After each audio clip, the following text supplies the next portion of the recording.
अस्सलामु अलैकुम वरहमतुल्लाहि वबरकातुहू। प्यारे नाज़रीन, इस्तक़बाल है आपका हमारे चैनल SBM सच्ची बात मीडिया पर एक बड़ी अहम ख़बर के साथ। दोस्तों, हम हमेशा अपने चैनल के ज़रिए से आप लोगों की खिदमत में बहुत ही अहम ख़बरें लेकर के हाज़िर हुआ करते हैं। इससे पहले आज की ख़बर हम आपको बताएँ, आपसे गुजारिश करेंगे कि अगर आपने अभी तक मेरे चैनल को सब्सक्राइब नहीं किया है तो बराए मेहरबानी चैनल को सब्सक्राइब ज़रूर कर लें। दोस्तों, ख़बर ये मौसूल हो रही है कि एक मरतबा फिर नोटबंदी हो गई है। जी हाँ नाज़रीन, RBI यानी रिज़र्व बैंक ऑफ इंडिया ने यह फ़ैसला किया है कि 2000 के नोट अब बंद कर दिए जाएंगे। ये ख़बर आजकल सोशल मीडिया पर, बल्कि आज ही सोशल मीडिया पर बहुत ज़्यादा वायरल की जा रही है। मैंने समझा कि इससे मुताल्लिक़ पूरी अहम जानकारी आप तक पहुंचा दी जाए।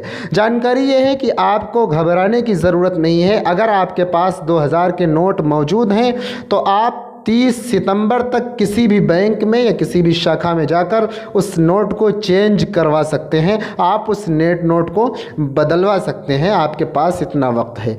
बहरहाल, इससे मुताल्लिक़ आप क्या कहना चाहते हैं कमेंट करके ज़रूर बताएं। इसी तरह की और ख़बरों के लिए, तमाम इस्लामिक वीडियोज़ के लिए और कम वक्त में, मुख्तसर वक्त में बहुत बड़ी ख़बर पाने के लिए मेरे चैनल को भी सब्सक्राइब ज़रूर कर लें। जज़ाकुमुल्लाहु खैरा।